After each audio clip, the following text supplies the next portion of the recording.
रानी भवानी अहिंसा, मानवता और शांति की प्रतिमूर्ति थीं। वे स्वर्ग के वैभव का परित्याग करने के लिए हमेशा तैयार रहती थीं, लेकिन अहिंसा और मानवता को छोड़ना कभी भी गवारा नहीं किया। रानी भवानी का जन्म सन 1716 ईस्वी में बोगरा में हुआ था, जो वर्तमान में महला देश का हिस्सा है। भवानी के पिता का नाम आत्माराम चौधरी था, जो एक गरीब ब्राह्मण थे। भवानी का विवाह 8 साल की उम्र में रमाकांत के साथ हो गया था। रमाकांत नाटौर के अधिकारी थे। नाटौर के राजा ने दत्तक पुत्र के रूप में गोद लिया था। रानी भवानी को पत्नी के रूप में पाकर रमाकांत का जीवन सफल हो गया। उन दिनों नवाब और ईस्ट इंडिया कंपनी बंगाल की हरी भरी धरती को उजाड़ रहे थे।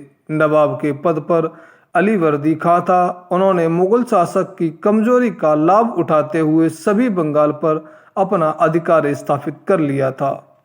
मुर्शिदाबाद उनकी राजधानी थी। ईस्ट इंडिया कंपनी की ओर से वारेन हेस्टिंग को गवर्नर जनरल के पद पर प्रतिष्ठित किया गया था। वह बड़ी चालाकी से नवाब को अपने साथ मिलाकर बंगाल में अपने पैरों को मजबूत कर रहा था। बंगाल में बहुत छोटे छोटे हिंदू जमींदार और कई राज्य थे, जो अपनी अपनी आय के अनुसार नवाब को टैक्स दिया करते थे। उन्हीं राज्यों में एक नाटौर नाम का राज्य भी था। नाटौर में रमाकांत का राज्य था। वह विलासी, दुर्घटना का शिकार था और बुरे लोगों की संगति में पड़कर बुरे कामों में लगा रहता था। राज्य की देखभाल उसकी पत्नी रानी भवानी मंत्री दयाराम की सहायता से करती थी। दयाराम बड़ा समझदार और स्वामी भक्त था। वह बड़ी ही सूझबूझ के साथ रानी की सहायता करता था। उस समय नाटौर राज्य की वार्षिक आय 1.5 करोड़ थी। राज्य अपनी इसी आय से नवाब को टैक्स दिया करता था। एक बार जब टैक्स का धन लेकर राज्य कर्मचारी नवाब के पास जा रहे थे, तो मार्ग में डाकुओं ने उनसे धन लूट लिया। परंतु नवाब को तो टैक्स चाहिए था। टैक्स न मिलने पर उसके क्रोधित हो जाने का डर था।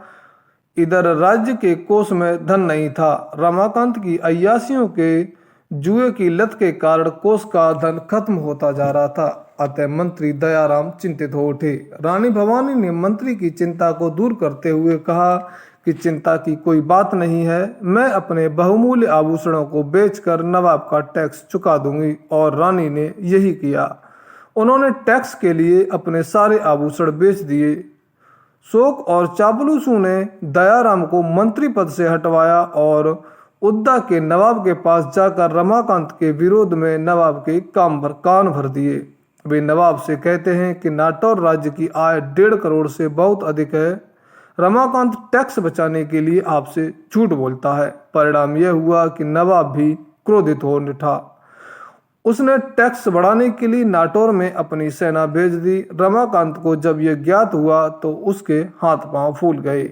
उसने रानी के साथ राजमहल का परित्याग कर दिया। उसके स्थान पर उसके चचेरे भाई नवाब की इच्छा से राज सिंहासन पर बैठे। रानी भवानी ने जिस दिन राजमहल का परित्याग किया, उस दिन देवी व्रत की तिथि थी। वो काली की अनन्य भक्त थीं। वे उस दिन राज्य की सभी स्त्रियों को लाल रंग की साड़ियां और चूड़ियां प्रदान करती थीं। उस वर्ष उन लोगों ने राजभवन छोड़ दिया था। रानी को राजभवन छोड़ने की जरा भी चिंता नहीं थी। उन्हें चिंता थी तो अपने व्रत की। उनकी आंखें रह रहकर इस बात से परेशान हो रही थीं कि इस साल उनका व्रत पूरा नहीं हो रहा है। रानी भवानी अपने पति के साथ राजभवन छोड़कर वन में चली गईं। वे भूखे प्यासे वन में शोक की ओर उन्मुख हो गईं। वन में पेट भरने को ना तो अन्न मिलता था और ना ही तन को ढकने के लिए ठीक से वस्त्र मिलते थे। भाग्य की कल्पना से रानी को दुखी की आग में झोंक दिया गया। तब भी वह धर्म और सत्य की रक्षा कर रही थीं। रानी और रमाकांत दोनों कई साल तक जंगल में भटकते रहे। एक दिन दोनों भटकते भटकते मुर्शिदाबाद जा पहुंचे और मस्ताव राय के यहाँ रहने लगे। उधर दयाराम को इस बात का बहुत ही दुख हुआ कि रानी और रमाकांत राजभवन छोड़कर चले गए हैं। रमाकांत के स्थान पर उनके चाचा के पुत्र देवी प्रसाद राज सिंहासन पर बैठ गए। अलीवर्दी खां की मृत्यु के बाद उनका पोता अधिकारी बना।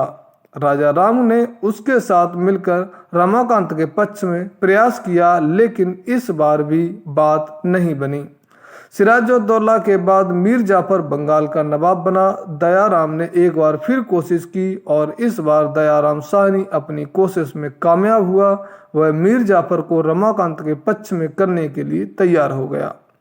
देवी प्रसाद को नाटौर के राज सिंहासन से हटा दिया गया। अब नाटौर का खाली सिंहासन रानी और रमाकांत की प्रतीक्षा करने लगा। दयाराम रानी और रमाकांत की खोज करने लगे। उनकी यह खोज मस्ताव राव के यहाँ खत्म हुई। वह मिल गए। दयाराम बड़े ही सम्मान के साथ उन दोनों को नाटौर ले आए और राज सिंहासन पर बिठाया। नाटौर की जनता रानी भवानी की वापसी पर बहुत खुश हुई। वहां की जनता रानी भवानी को वास्तविक भवानी मानकर श्रद्धा पूर्वक उनकी पूजा करती थी। कुछ दिन बाद मराठों ने बंगाल पर आक्रमण किया। युद्ध में रमाकांत मारा गया। रानी विधवा हो गई। रानी का जीवन दुखों से घिर गया था। वृद्ध मंत्री दयाराम बड़ी चतुराई और सूझबूझ से राजकार्यों की देखभाल करता रहता था। उन्होंने दयाराम की सलाह से रामकृष्ण नाम के एक छोटे लड़के को गोद ले लिया। रामकृष्ण बड़ा सुयोग्य और होनहार था। जब रामकृष्ण बड़ा हुआ तो रानी उसे राज्य सौंपकर काशी चली गई। रानी लगभग 30 साल तक काशी में रहीं। उन्होंने काशी में मंदिर और कुएं बनवाए। मंदिरों और अन्नपूर्णा और गोपाल राय मंदिर बनवाए गए। उनका काशी में वृक्ष भी लगवाए, जिसमें से कुछ वृक्ष आज भी काशी में मौजूद हैं और अपनी शीतल छाया से लोगों को लाभ पहुंचाते हैं। नाटौर की जनता रानी के बिना बुरी तरह दुखी थी। वह रानी को दर्शन के लिए लालायित हो उठी थी। रानी वृद्धावस्था में वापस नाटौर चली आई। उन्होंने नाटौर में ही 1795 ईस्वी में अपना शरीर त्याग दिया।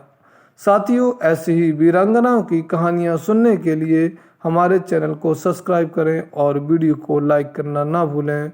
बहुत बहुत धन्यवाद।